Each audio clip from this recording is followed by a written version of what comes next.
Welcome to The Vault at 201 North Broadway, podcast for innovators and problem solvers talking all things small business, entrepreneurship, and workforce development.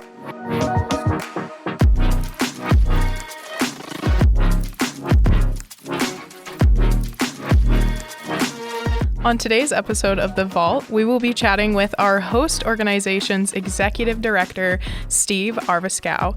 Steve has served as the executive director of Big Sky Economic Development for the last almost 15 years and has had a hand in countless ideas, efforts, and projects that have made a huge impact on our community.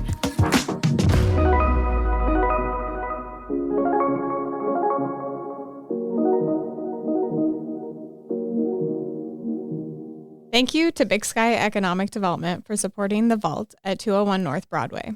Big Sky Economic Development provides leadership and resources for business creation, expansion, retention, new business recruitment, and community development. So, Steve, welcome to The Vault, and thank you so much for joining us today. Before we dive into the work that you've done and continue to do at Big Sky Economic Development, or BSED as we like to call it, we would like to know more about your background and what eventually led you to this organization. So start from the beginning. Yeah, lots of questions right away. Well, first, thank you for having me on The Vault. You guys are like kind of famous out there. And We are so. I'm glad that I got to be a part of the show. So thank you very much for inviting me. I really appreciate that. It's kind of a mysterious place down here when you guys are recording, and you let me in on The Vault. So thank you. I appreciate it. The vault's where all the secrets are held. Where's the money? Where is the money? Yeah, where is I hear that question often. Let's change the topics. We'll move on to something else. Yeah, tell us about your upbringing and... Oh my, how much time are these podcasts? How long? Well, we know you can chat, so we're not going to give you a time because then I you'll know. know how much to fill. Okay. Well, people ask me, where'd you grow up? Do you want the short version or the long Whatever version you want to give us. So I moved a lot as a kid. So usually the short version is I went to high school in Spokane, but I probably lived in 8 different communities before Spokane. Wow. Okay. So I lived in probably 8 different towns, several states prior to finishing middle school. Because military. No. No? My dad was in broadcasting, and then Oh. my dad also studied for the ministry, so it was interrelated to those two occupations. So for people who are really interested, what's the real story behind Steve? The real story is... Wikipedia doesn't give it to us all. I know. I was born in Hawaii. Oh, wow. On the island of Maui. That's Nice. cool. Yeah, Maui no Ka'oi, which means Maui is the best.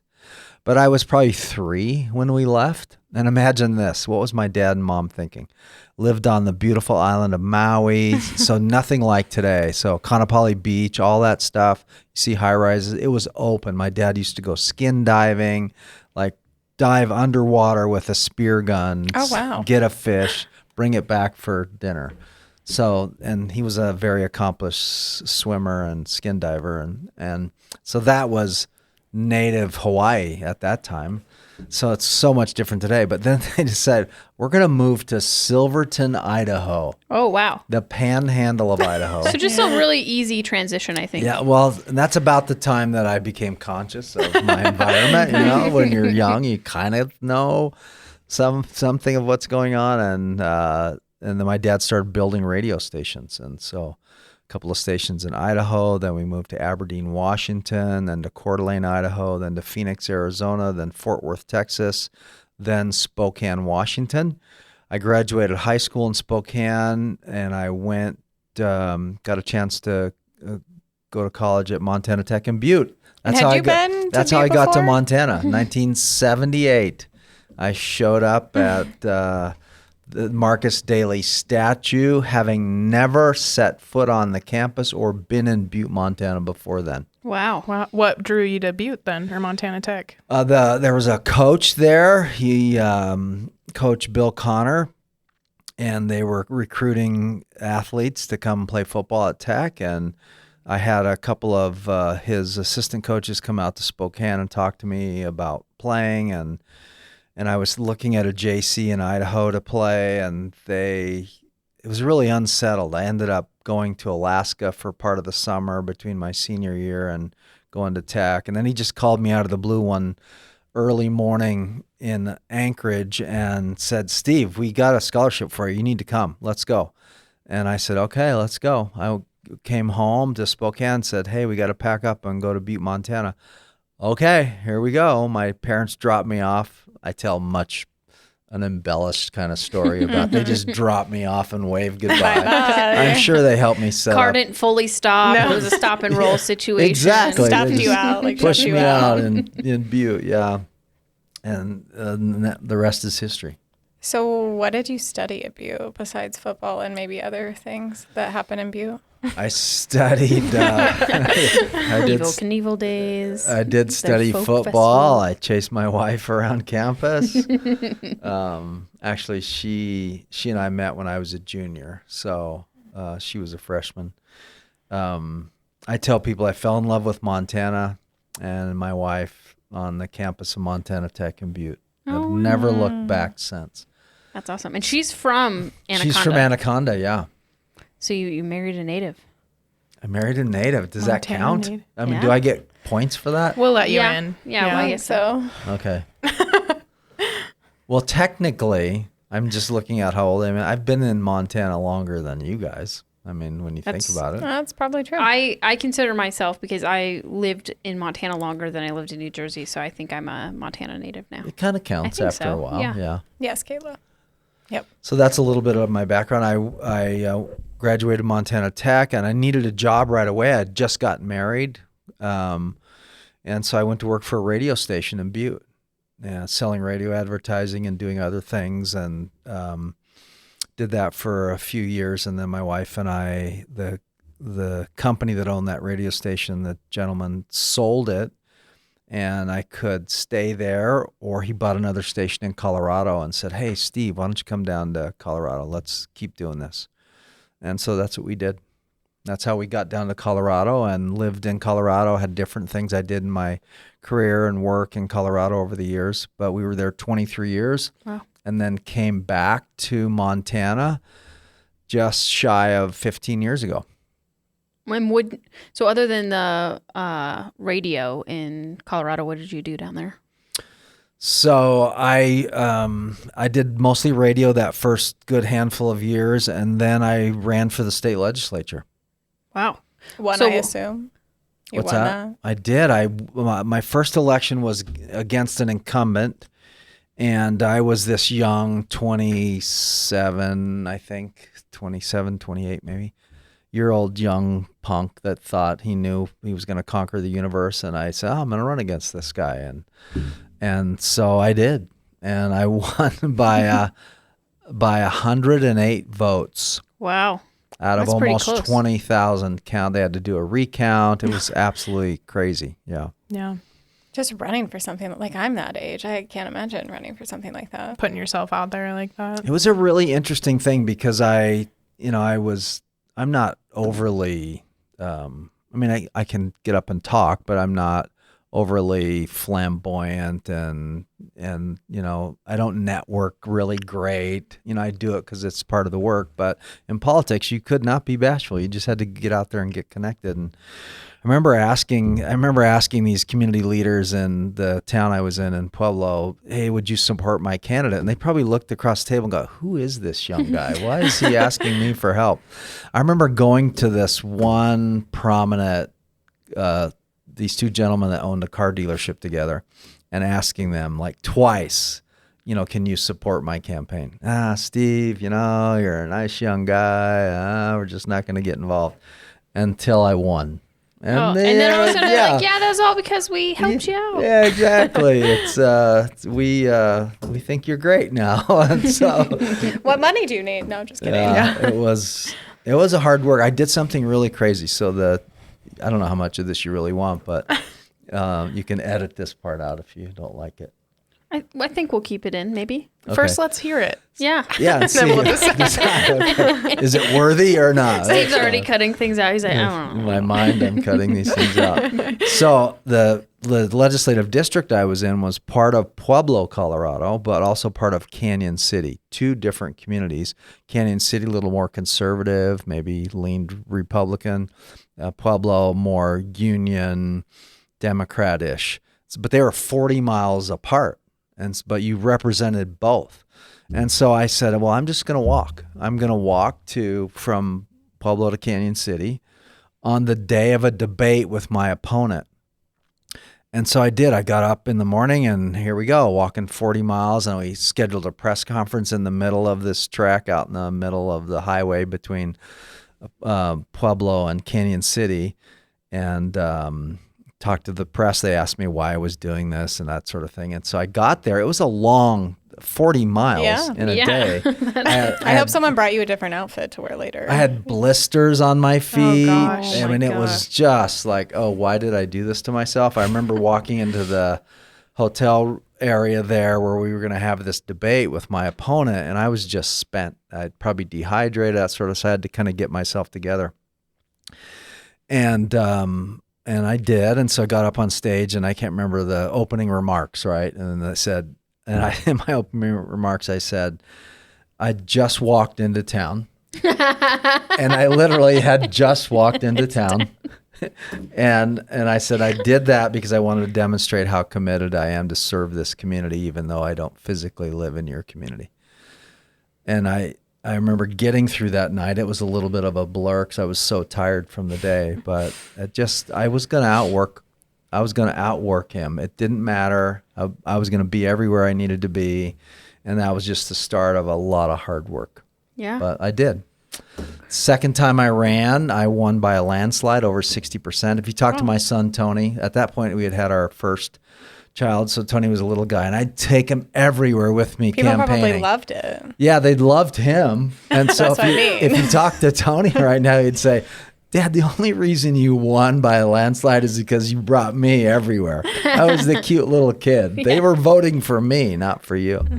Anyway, it was a great time. And then we were about ready to have our second child, our daughter Alex. And I remember it was April, and I was going to make an announcement on running for a third term or whatever I would do. And my wife and I talked about it, and I spent half of my time in Denver. I had two little kids and my wife wanting to go to nursing school, and I had promised her she could finish that, and how are we going to do that if I'm sitting up in Denver? And so I just made a decision not to do it again, not to run. And no one knew. I went to my press thing to announce, and I just told the group that no mas, I'm done. And hopefully some of them were upset, but hopefully they understood that I wanted to watch my kids grow up. I wanted to participate in that work and that obligation and that responsibility. And I wanted to make sure I adhered to my promise to help my wife graduate nursing school. So after that, when that was all done, I got out of politics. I went to work in the water resource development business, had an opportunity to do that. Some people just kind of grabbed me and said, hey, we want you to think about this new line of work and some new things that you would do. And so I spent almost a decade in water resource development and then transitioned to doing a downtown Riverwalk development project in Pueblo. And that's what I was doing when I looked at the opportunity to come back to Montana to lead Big Sky Economic Development. It was actually my wife who just called me out of the blue on my cell phone while I was talking to some private development interests about doing some development around the Riverwalk. Said, Steve, you got to look at this job in Billings, Montana. And we had been talking, well, if you know my wife, every week for the 22 years we were in Colorado, I would hear, we should get closer to home. When are we going to move back to Montana? And so she said, so after 23 years, you got the message? You finally got it. It took, yes. And she brought the job to you and was like, here's the job. Yeah, she's from Anaconda. She's tough. I would say she just knows what she wants. Yeah, and so I said, well, I'll look at it when I finish. And I did, and I thought, okay, let me call. And so I called the recruiter, and he said, Steve, funny, I'm headed to Billings tonight. I'm meeting with the board at Big Sky Economic Development in the morning. They've struggled. They haven't been able to find the candidate they want. So if you're interested, better send me your stuff to the hotel tonight, and I'll present it to them in the morning. Oh, wow. So that's what I did, and we talked about it and prayed about it a little bit, and I said, I'll just put it in, see what happens. Get a call the next day. Steve, they want to talk to you. And his voice didn't sound as surprised as I was. But I was like, really? They do? He said, yeah, absolutely. They like your ties to Montana. They love the work that you're doing. And so when can you come to Billings? And so we paid a visit. I went through a crazy interview process. You think the interview process? We were just talking about that, we actually. put people through, they just put me through the ringer. They wanted to make sure you were the right fit. Yeah, absolutely. Right? And so I've just been honored to serve this community and our team and our board for not quite, it's about 14 and a half years. It'll be 15 years in August. Oh, that's close enough. Yeah. So that's kind of how I got here. Yeah. Thank you for sharing that whole story. I learned a lot from, I had no idea about Hawaii or the radio station. I had no idea what skin fishing was. Yeah. I still don't. Skin diving. Skin diving. Sorry. So that means it's a snorkel and, not tanks. Okay. Not oxygen tanks. You're on the surface with the glasses looking down in the water. You're not in like a suit. And you You're just see a fish. Yeah, and you're just in a swimsuit and a snorkel and a spear gun. And you see a fish and you dive underwater. You got to hold your breath. So can you do it? Does the snorkel fill up with water if you go under? I just always wondered that. Yeah, it does, but Okay. it doesn't go any further. Then when you come up, you blow it out. Like the... Yeah. Just like Okay. that. Yeah, exactly. Yeah. We all have So snorkels on. I was too young, so I didn't get to learn how to do that. That's awesome. So this next question's also pretty loaded, but we it's Carly made so the not questions fair. for this one. Yeah. It's 3 against 1 here. I figured, we know you pretty well, and we wanted it to be more conversational. Okay. So we also want this to be informational, sharing about what Yeah. Big Sky Economic Development does. Absolutely. So could you share with us what the mission of BSED is, the mission statement, and then a few examples, or in your opinion, what is the day-to-day work that we do that exemplifies or fulfills that mission? Oh, wow. That's awesome. So our mission is to provide leadership and resources for the creation, expansion, growth of business, to do new business recruitment, and to do community development. And what we try and do to meet that mission is focus our work in 3 really important areas. First, it's providing really critical tools and resources for the growth of our existing business community and for startups, new companies. That's the whole Rock31 piece. So we do that through our Small Business Development Center, our Veterans Business Outreach Center, which is a great program supporting men and women who have served in the military who are thinking, man, I want to start my own business. I want to be an entrepreneur. We help them do that.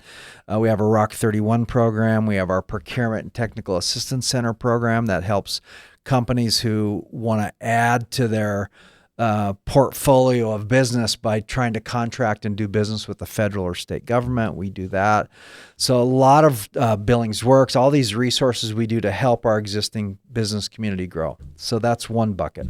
The other bucket is new business recruitment. We want people to pay attention to what's going on economically in Billings and consider Billings a great place to expand or launch either a large-scale business, could be a manufacturer, could be a tech-oriented company, could be related to our medical corridor, could be a Coca-Cola bottling facility, right? We're all excited about that. Very excited. So that's what we do in the recruitment world. We help those companies make a good decision about expanding, making new private investment in Billings. We bring resources to bear to accomplish that. Things like Coca-Cola, Rocky Vista University, our new 4-year medical school in Montana, all those things are recruitment related. And then community development. In order to grow economically, you have to have the infrastructure in place. You have to have a great quality of place as a community because that attracts talent. And when talent wants to be in your community, businesses then have the opportunity to grow.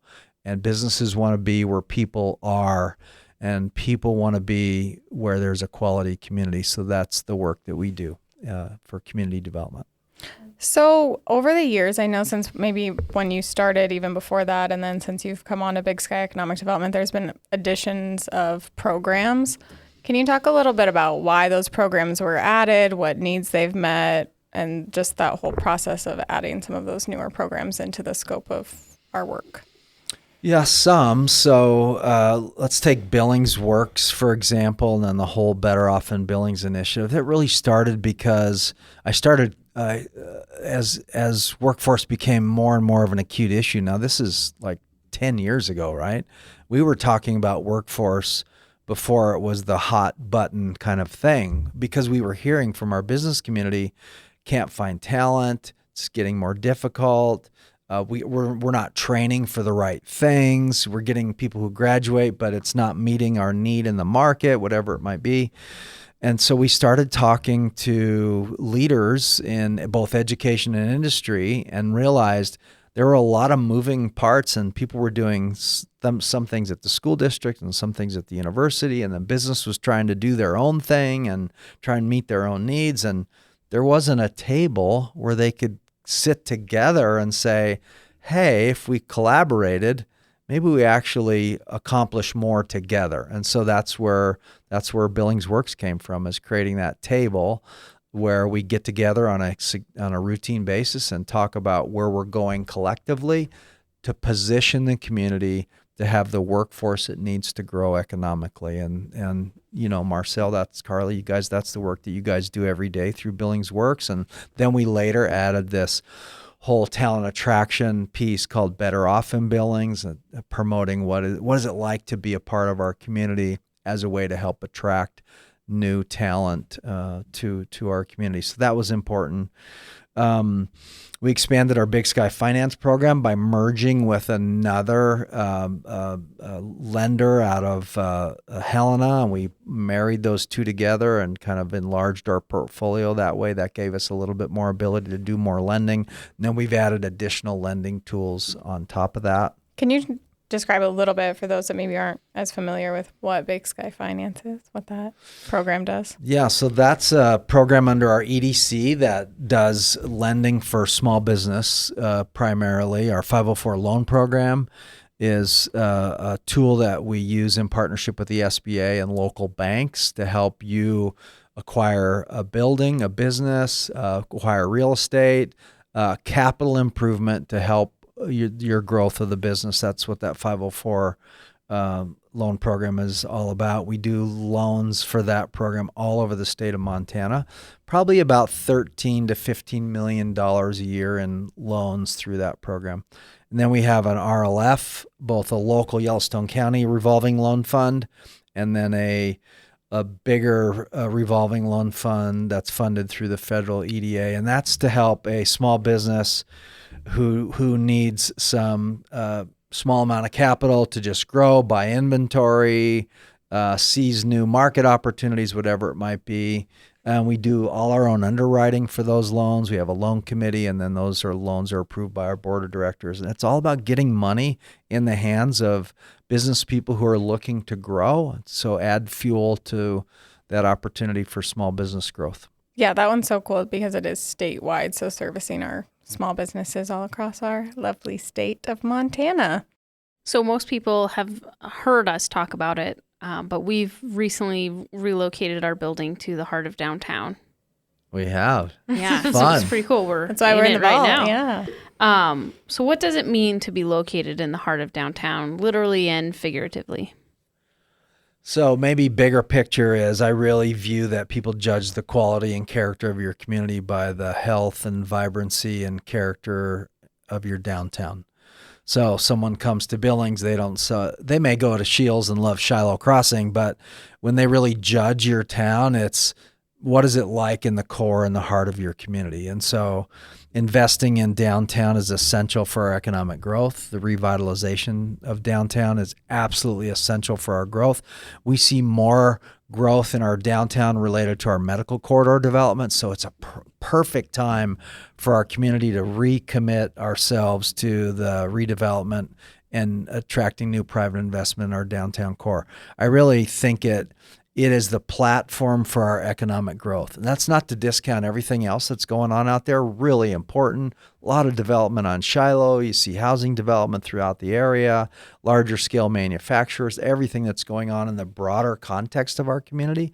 But when it really comes down to it, the core of your community needs to be healthy, like our hearts needs to be healthy. So when we got the opportunity to find our headquarters as an organization to help build the awareness of the work that we do so that we're better connected to the community, and then to launch an exciting program called Rock31, we really wanted to do that in the heart of the community, and we were absolutely blessed to be able to acquire the old Montana Bank building from Chris Nelson. He made a great contribution to that effort. We bought the building at a very, very attractive price, well under market, and that started the really the chain of events and hard work that we all had to do together to make this new location a reality. Awesome. Thank you. I have another question, and then we can come back maybe to the building a little bit more so people really understand like what is in this old bank building that we now call home. But what are some of your favorite parts of economic development? And Big Sky is so unique because we house all those programs you talked about, but what are some of your favorite parts of economic development? That's a super good question. And the way you pose that question, what's your favorite program? But it's a broader kind of context than that. So I really love seeing something new come out of the ground that we've had a part of. So the 160,000 square foot manufacturing facility that will bottle all the variety of Coca-Cola products, first one in the region to produce that state-of-the-art automation. It's going to be so cool to see that happen. And then to drive by and say, yeah, we had a little bit to do with that. No, we never do anything in a vacuum by ourselves. It always takes a partnership, always takes commitments. Obviously, the private sector makes that big investment. It's our job to come alongside them and fill gaps and be as the strongest partner we can be. But it's so cool to be able to see those kinds of things happen. That happens too when we do alone. And a door to a business gets opened, or maybe there's new inventory in a business, and that happened because they sat down with our small business development center team and had a new idea, right? Yep. And thought, hey, I have an old business plan that is 5 years old now. What the heck do I do? And our team comes along there and Kayla and says, hey, let's get this up to date. Let's revisit it. Yeah, let's talk about a new opportunity. And so they open their front doors with a fresh perspective on how they're going to grow that business, renewed enthusiasm and passion. That fuels our economy. So seeing that play out every day based on the work that we do, that's really special. Yeah. I think that was one of the most surprising things to me. I mean, I hate to admit it, but I had never heard of Big Sky Economic Development before. No one knows what economic development. I'm like, I'll say the same thing. You know now, right? No. Yeah. I just call us BSED. Yeah. What does that mean? I just work here. Okay.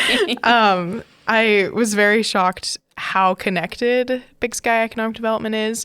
And I think that's one of my most favorite parts of the job is all the other organizations, other people that we get to help and just work with. I think it's like you said, we're not in a vacuum. We do so many projects and accomplish so many magnificent things in the Billings community because of that community aspect. We all come together to work together and get stuff done. Yeah, and some of it you don't necessarily see. So we talk about exciting, look at that. But there are things that our team have done that are probably underground right now. Water and sewer, and work that our community development team has done, helping write grants to build roads and bridges and staircases. And paved parking lot for a senior living facility. Yeah, so you don't necessarily, that's not the front page news, but it adds to the infrastructure the character, the kind of the foundation of our community economically. What do we offer now in this space? And as you guys were planning this out, because it just didn't happen overnight, but that's so much different, and the value add that it brings to the Billings community and downtown core. Yeah, we absolutely wanted to make sure we as a team had a modern space to do the business that we do and to become more visible and aware to the community that we serve. So the location absolutely does that. But primarily, the building acquisition was to create a space for entrepreneurs to connect with each other, with mentors, with our resources, and launch their business. So the whole first floor is the Rock31, I call it Center for Entrepreneurship.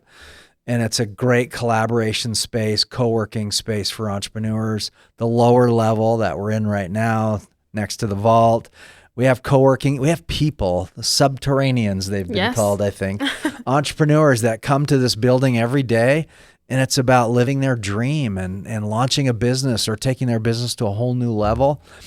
And there wasn't a central place for that to happen. Some people were making it happen at their kitchen table by themselves. Some people maybe on an occasional coffee shop, or maybe they would try and find an office.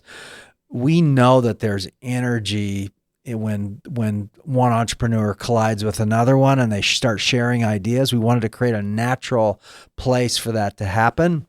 And that's at the heart of Rock31, and that's on the main floor of this building. We have done a few spotlights on some of these Rock31 members, and in these spotlights, it's like a question and answer format. We ask, what are you most excited about for being a part of Rock31? And every single answer so far has been, I love being able to, like brush shoulders with other entrepreneurs and share ideas and, commiserate, or we're there to celebrate each other's wins. And a handful of them have also said that being an entrepreneur can be very lonely. You're doing it by yourself. And a lot of times, for cost savings and things like that, you're just in like your home, a home office. And so a lot of them have said how much they appreciate that they have a place to come to work, and also get back that sense of like having coworkers and sharing ideas and communicating. So I think it's been very powerful and super cool to watch come alive here in downtown. Also, the super exciting thing is, like Steve said, colliding entrepreneurs. I don't know if that was the best expression, but they're not actually colliding, but they are in the sense of we've had several Rock31 members collaborating with one another. Yeah, there you go. And I think that is the collision that we're wanting, right? Like you can partner and build each other up, and just thrive together versus doing it all alone, which is one of the biggest things that we heard all the time is entrepreneurship, small business ownership is lonely. Mm-hmm. So to be able to have that peer-to-peer connection and be able to work together and potentially create new beginnings with one another is really cool. Yeah, and then for us to be here and be a part of that to the extent they need us, and be that resource on the third floor, but also integrated into whatever their needs might be. And we're still discovering how that fits and how it works and how often it needs to take place. But it's kind of cool that it can be in one place. So if they need, I need to talk to somebody about financing. Hey, Brandon's upstairs, and let's go up and see if we can get a little bit of his time to have a real live, real in-person conversation. And so us being here co-located, I think adds value as well. Yeah, and he has great snacks in his office, if anyone's wondering. Chocolate covered almonds to be specific, if anyone likes those. But he likes Dolores in with snacks. Oh, yes. But no one else is really like this in our region that has this kind of setup, right? So there's some other co-working spaces around. We actually looked at a ton. Kevin Scharf was on the road a lot talking to other entrepreneur centers and co-working spaces, what works, what doesn't. So we've really tried to learn from as many as we could. There's one in Helena and one in Missoula. There's some, but that have like resources like I think we're unique because we have the embedded resources in one spot. along with the co-working space for entrepreneurs. And when we got the large federal grant, $2 million, that's what we pitched them, is we're going to co-locate this so that it adds value both ways. And that's exactly what's happening. For folks who may not know this, if you haven't talked to them about it in previous episodes of The Vault. Such a radio voice. We're sold out. We have plenty of just open co-working space. Shared So come on down. Yep. 8:00, show up. We'll sign up as a member. It doesn't cost you a lot, and you can hang out in our co-working space and get connected, participate in all the things that we do. But our dedicated desks and private office space actually have a waiting list. So if you want to come down and collaborate, please do. We're adding people to that community every day, community of entrepreneurs. But you got to get on a list if you want a private office or a dedicated desk. So it's going well. It's ahead of where I thought it would be at this time.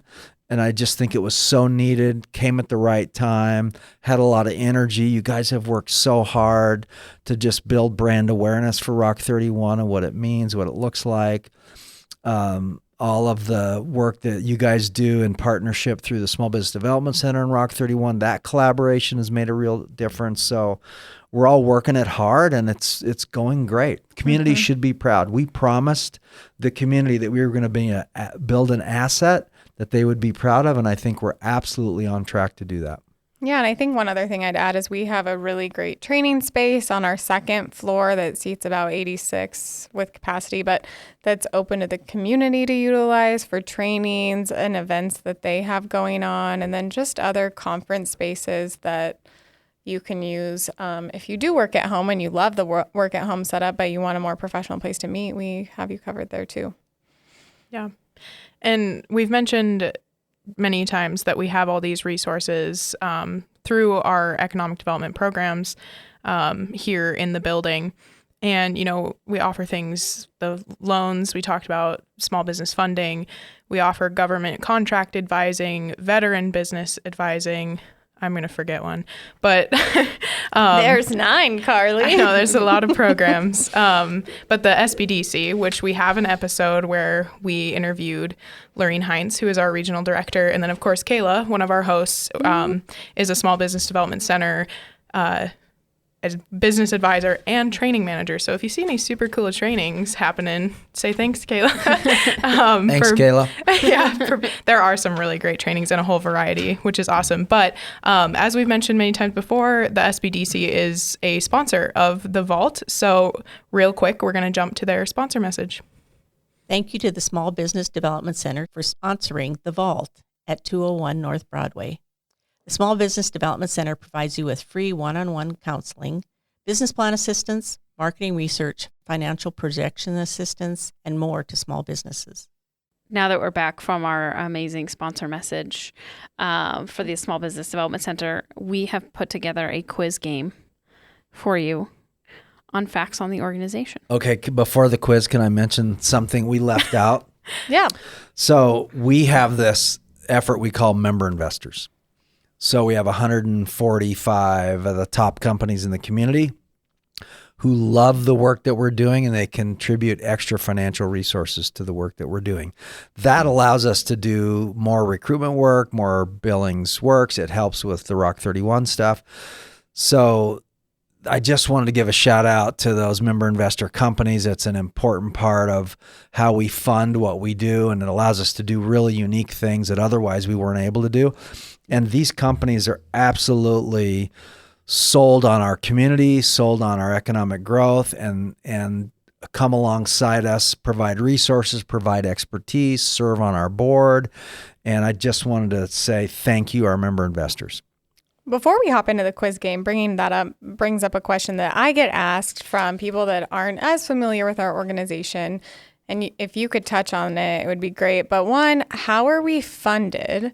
And then maybe within that, you could talk a little bit about our board, because it is more unique than just a one board. They meet together. So Yeah, we have the floor is yours. pretty large board. Wow. So how are we funded? So in the summers, there's an ice cream cart and a hot dog stand out front. That Steve's manning the whole time. I will man that. And if He's you got the want candy stripe outfit. to buy a hot dog, I gave that up because it didn't look good on me anymore. It wasn't good.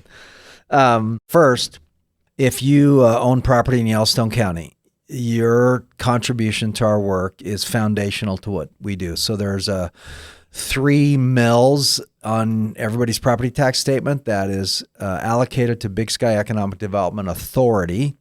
The authority was created by Yellowstone County Commissioners back in 1989. Shout out to the Yellowstone County Commissioners. Well, you just answered our first quiz question. Okay, I'm sorry. I'm reading sneaking the. So that mill levy generates, 1.4 million, something like that. So about 40%, 40% of our overall dollars for our organization come from that mill levy. That money then allows us to leverage other partnerships to deliver certain programs. So, for example, Small Business Development Center. We have a contract with the state and the SBA to deliver Small Business Development Center services.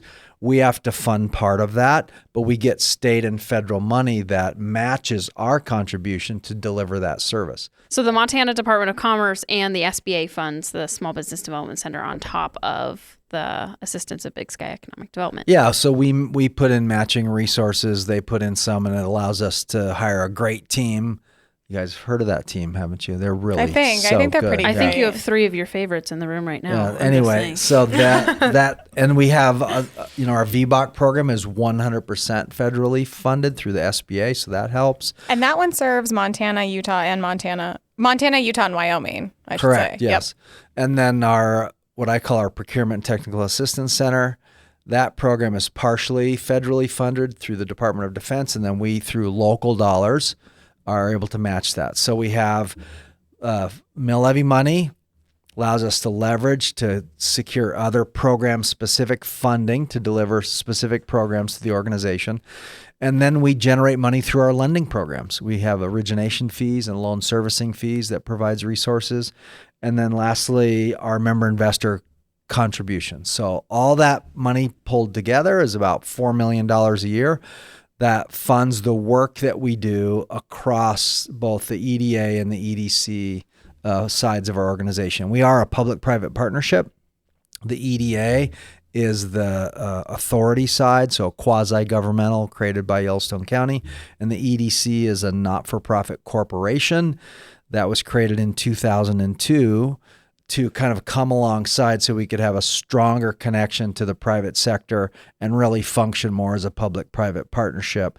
Those boards come together and we meet, the board meets once a month, but it's a collective board, 11 EDA board members and 22 EDC board members, 33 board members, one board meeting setting policy, direction, strategy for economic development in our community. It's a great cross-section of business leaders and some civic leaders as well, helping to work with our team to set great strategy for our economic growth. Thanks for giving us some background information on I'm that. ready for the quiz. Okay. Okay. You're excited, nervous, ready. All right. biting at the bit. Is there a prize? No. Satisfaction is the if you get them all winning. correct. A sense Stickers? of accomplishment. Yeah. Okay. A Cheeto Dasani puff? bottle of water. Okay. We're just naming things around you right now. So 3 of the questions have to do with our organization, and Okay. 2 of them are just random Montana-related questions. Funsy How questions. exciting. And like Kayla said, you sort of kind of hit on the first question. But Kayla, will you go ahead and ask that first one? Absolutely. What year was Big Sky Economic Development Authority established, and what was its former name? When it was first established, it was called the Montana Trade Port Authority, and it was created in 1989. Awesome. Wow. Point to Right on the Steve. money.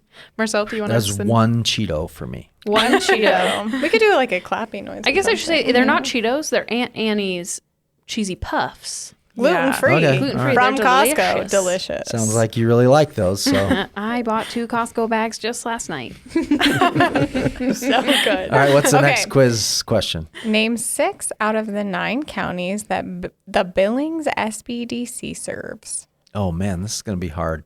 County would be hard, yeah. Yellowstone, Carbon. Are we in That's a weird Stillwater? Yeah. Yep. Okay, 3 so more. there's 3. Dang. Bighorn. Uh-huh. I think I'm tapped out. You have to try for 2 more. Oh, come on. Treasure. No. Nope. No, I'm just kidding. Okay, I'm done. How did I miss? So you listed Yellowstone, Bighorn, Carbon, and Stillwater. Yeah. Marcel, what are the remaining ones? Petroleum, mussel shell, Oh, mussel shell. Yes. sweetgrass, wheatland, and Golden Valley. Okay. That's a It's good okay. question. Maybe, That's a good we question. have a really cool map on our Big Sky Economic Development website that does show you, because we have multiple programs that serve a lot of different regions within the state and the just surrounding areas. So you can check out that really cool map. Okay. Yeah. I'll give my Cheeto back now since I failed No, on that You question. can keep the Cheeto. Okay. How many total Space to Place, which is one of our community development programs, how many total Space to Place projects have been funded since the grant program's first year in 2018? 28.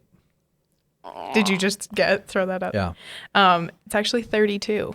I was have been close. funded. That was Yeah. close. That was pretty close.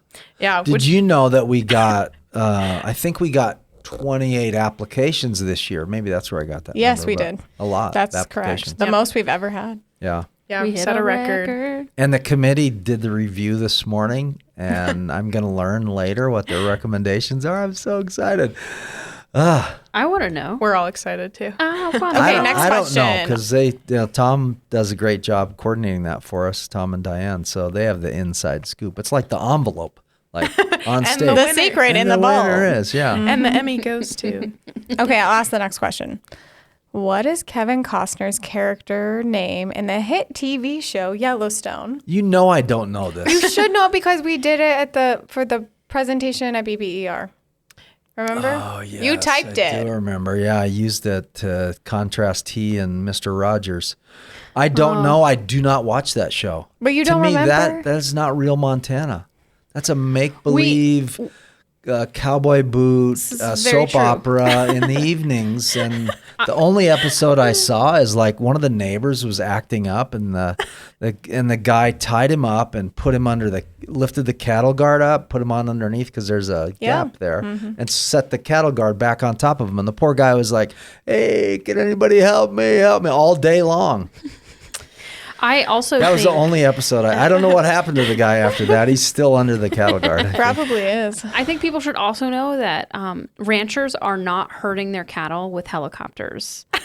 I don't I see think that. they're not. Yeah. They're just not doing that. I think that is one of the things I was like, Oh, so what is Kevin Costner's character in Yellowstone. Yellowstone? And you don't know. I can't remember. Okay, I'll tell you. John Dutton. John Dutton. John Dutton. John Dutton. All right, Kayla, last one's on you. All right. You are a fly fisherman, so I'm hoping you get try. this. How many miles long is the Yellowstone River? I would have not gotten this. Oh, no, I wouldn't have gotten this absolutely either. not. This is hard. The Carly steps up really to outdid Pompey's herself. Pillar, sure, I could tell you that, but not I'm going to say 197 miles long. Oh man, Steve. Ooh, do you want to guess Steve. again? Guess again.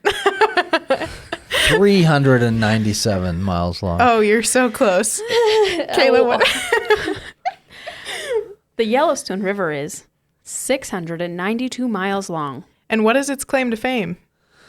It is unimpeded by a dam. Yeah, it is the longest undammed river Yeah. in the We U.S. all learn something new every day. So we've really enjoyed having you on here and learning Yeah. more about you. So thank you for joining. We Thank like you. to end each episode with 3 rapid fire questions. So I'm ready. Can I use my hands? Absolutely. Yeah. Okay. What's your go-to coffee order? Sugar-free vanilla chai latte. sometimes with a shot of espresso. Ooh, okay. Oh, see, I'm a dirty chai So that's a dirty too. chai, yeah. Yeah. Someone called it something else the other. Oh, they call it a Phoebe at it's Main Street Perk. Main Street Perk in Laurel. It's a Friends themed coffee shop.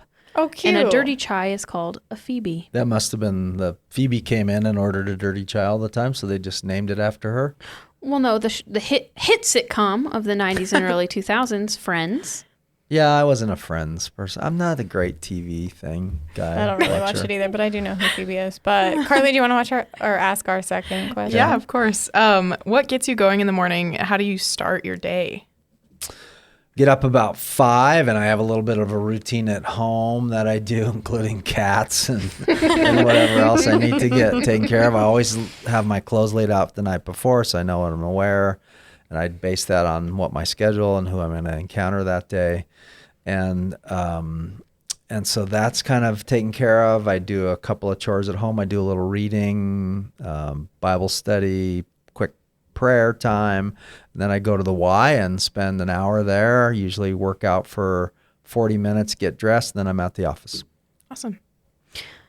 So in our line of work... So don't stalk me now that I've given you all that information of where It's I am. okay. Yeah, I'm just you- more you- concerned of the cat names for everyone to know. But You even gave timestamps. Do you want to know the cat names? yeah, let's share course, the yes. cat names. You probably will edit this part out. But I have 2 cats, and then we were gifted another cat from my daughter. So our cats are Chancho. He's a little black and white kitty. He's the 19-year-old cat. Oh, He's okay. He's the one that gets special care each morning and evening. And then our second cat is named Frankenstein. and he's old too. He's like 17. He's so skinny now I call him Bones. But his name's Frankenstein. And then the third cat that I was adopted from our daughter when they moved from Montana to North Carolina, his name's Ripley. Oh, nice. That's my niece's name. Oh, Ripley? Yeah. Not to compare my niece with a cat, but I really like the cat, so I'm sure your niece is great too. she's cool. She's awesome. So I will ask you the last rapid fire question now that we know the names of your cats. Yeah. What's one thing that gets you to relax or de-stress? Nothing. I was like, do you ever relax or de-stress? Relax. Going fly fishing because I have to be focused on Just fishing. trying to catch that trout. I was thinking about this the other day that I get pretty wound, and so even my drive to the Y, I'm like, okay, what do I got going? And my brain's already headed in a certain direction when I'm at the Y. Sometimes, depending on the exercise, I'm on my phone answering emails while I'm on the treadmill. And so, yeah, I think for me, it's, getting out, hiking with my wife. She's not a fly fisherman. So I do the fly fishing as a solo thing, but my wife and I love to do a little camping and hiking. That is absolutely awesome. That's the time away. And then I think my wife and I spend good portion of Sundays at church. That keeps me grounded. So that's what I'd say. Awesome. that's good. Those are all good answers. Yeah. Thank you, Steve. It's been fun having you. Yeah. Thank you for inviting me. I really appreciate it. I hope there's some value in all this conversation. You don't have to edit it too bad. We're not editing out your portions, Steve. Yeah, totally. The podcast is about you. Or maybe I'm saying, please edit most of what I've told you. I am just so proud of our organization. So let me just leave by saying that. So we got a great team working so hard. We're all about service to this community and making impacts that'll have a lasting positive value for our community economically. And we show up every day and we put in a lot of work to do that. And I'm proud of this team. So proud of all of you as well. Oh, thanks, Steve. We're proud of you. Oh, good. We are. We are. Oh, well, thank you. Let's stop there. Yeah. Let's not let it get too mushy. Oh, thanks so much for joining us today. We are happy to have you, and we'll get you back on again soon. All right. Thank you. Thanks. Thank you for joining. You can find the resources and tools mentioned in today's episode at thevault201.com. If you like this episode, be sure to subscribe and share with a friend.